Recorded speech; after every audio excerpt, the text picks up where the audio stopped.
I grew up in a small town in West Texas, and my dad was an oil field worker. My mom was a nurse, and neither one of them had any sports training or sports background. But I did fortunately live in a town that had great public schools. And as anyone acquainted with West Texas knows, sports is everything, especially football. My father had a good friend who was the freshman football coach for the high school, and he would take me off to the side when they were over visiting our house, and so I'm a middle schooler, sixth grader, seventh grader, but really terribly shy, terribly, painfully shy. I can recall having to make a report in front of a seventh grade class and just sweating profusely, just unbearably. And I didn't want to talk to anybody. I had two good friends, and we were nerds, and we didn't make any sports. We tried out for everything, but we didn't make any sports. So I'd pretty well written athletics off. But this gentleman, a coach for the high school freshman team, my father's good friend, he took me off and he said, "Here's the deal, Max. If you'll show up for football season, you don't have to be good. What I want is if you'll be the first one in every drill line, you know how you line up for drills. If you'll be the first one, and if you'll never complain, you'll make the team." Well, I thought, I can do that. I can be the first. And sure enough, I did work out that summer. He motivated me. I tried to learn to stay in shape. I'd learned to run and lift weights. I wasn't doing anything.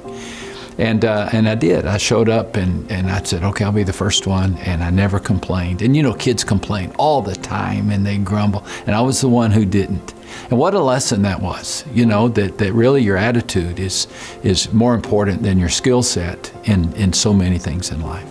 Well, what it gave me is confidence. It really did. It taught me that simple principle that if you just try something and stay at it, then something good's going to happen. Well, it turned out I wasn't that great at sports, but somewhere along the line, I joined, some other types of teams that weren't athletic. The debate team, the impromptu speaking team, the drama team, things that had me up in front of people. And that's what continued on into college. And that's how, when I became a Christian at the age of 20, that those skills had already been activated. And I like to think that God said, okay, I gave those to you, now it's your turn to put them to good use. And so when I felt called to go into the ministry, that skill set of confidence and hard work really came to play. The challenge for me throughout much of my life, especially my teenage and early years in my 20s, was drinking. I've come from a family of alcoholics, and I fell into that world quickly. And so the advantage of sports is that it kept me busy. It kept me active.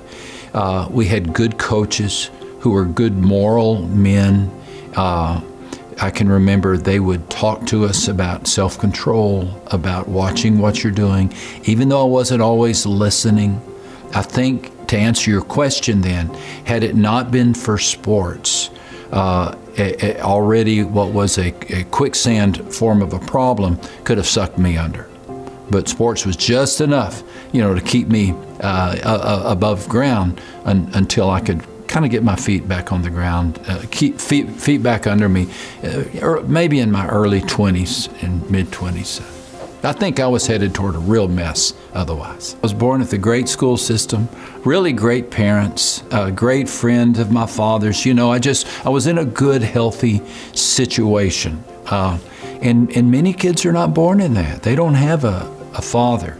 They don't have a friend of a father. They don't have a great school system, maybe. They don't have the advantages that many of us have had growing up. And so let's believe that by helping out and by doing our part, that there's one kid somewhere that will someday give a story and a testimony as to how the city and the community came around them and lifted them up, and they were able to really make a difference. When you meet somebody who plays sports, you can almost pick up on it. The first thing that I notice is confidence. Firm handshake, a sense of accomplishment. Those who have been well taught are not necessarily arrogant, but there's a sense of assurance about themselves. They handle themselves well.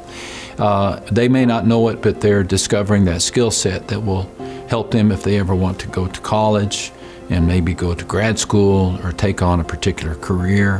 Wherever they end up, they have that confidence and that assurance that if I work hard enough and stick at it, something good's going to happen. Well, there's no doubt in my mind that people who